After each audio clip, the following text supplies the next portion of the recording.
O lencinho mágico.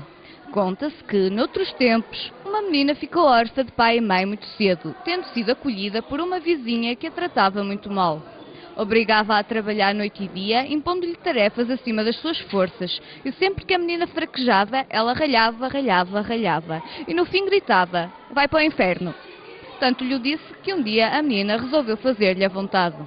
Este é um dos contos do mais recente livro de Alexandre Parafita, Contos ao Vento com Demónios Dentro. Apesar do título, é um livro para crianças e não é assustador. O povo também diz que o diabo não é tão feio como o pintam. Portanto, o diabo é uma figura recorrente da tradição oral que aparece nas histórias muitas vezes para fazer passar mensagens muito interessantes. O diabo representa sempre aquele lado menos positivo. E depois há outras figuras que representam, portanto, atitudes e posturas mais positivas. E, portanto, a criança vai percebendo, ao ouvir a história, quais são as atitudes que deve adotar. E o diabo, na medida em que, quando a história é brincalhona, é humorística e o diabo aparece maltratado, muitas vezes a criança solidariza-se até com ele. Portanto, o que torna a história sempre muito mais rica. Mas, no essencial, estas histórias que têm o demónio como figura recorrente, no essencial são histórias com um conteúdo didático muito precioso. São histórias contadas pela sabedoria dos mais velhos que Alexandre foi recolhendo ao longo de visitas a lares. Eu tenho a consciência de que se não estivesse naquele momento no lugar onde ouvi a história, provavelmente ela se iria perder, porque são pessoas com bastante idade, infelizmente alguns já faleceram. Eu neste livro tenho histórias de 2 pessoas que já faleceram e, portanto, o que significa que se eu não estivesse lá, não as tivesse recolhido para agora as poder contar, elas ter-se-iam perdido. Repare esta história do diabo e das capelas, que dá sentido a um provérbio muito curioso, que é sempre o diabo usou de cautelas à beira de garotos e capelas. Essa história ajuda a perceber esse provérbio.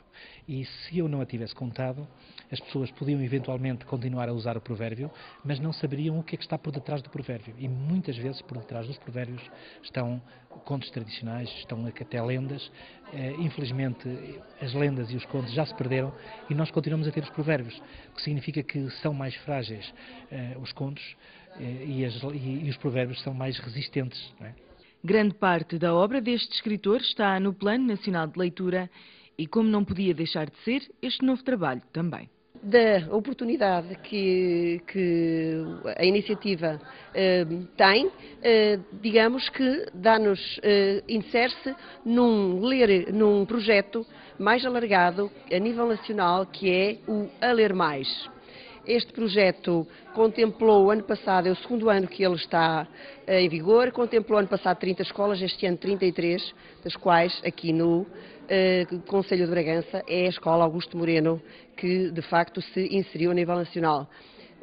Nós de facto aceitamos esse desafio, que é grande, e o lançamento desta obra vem exatamente nessa iniciativa, promover a leitura, dar visibilidade à leitura, fazendo com que os alunos, de facto, se motivem, que é a nossa grande preocupação.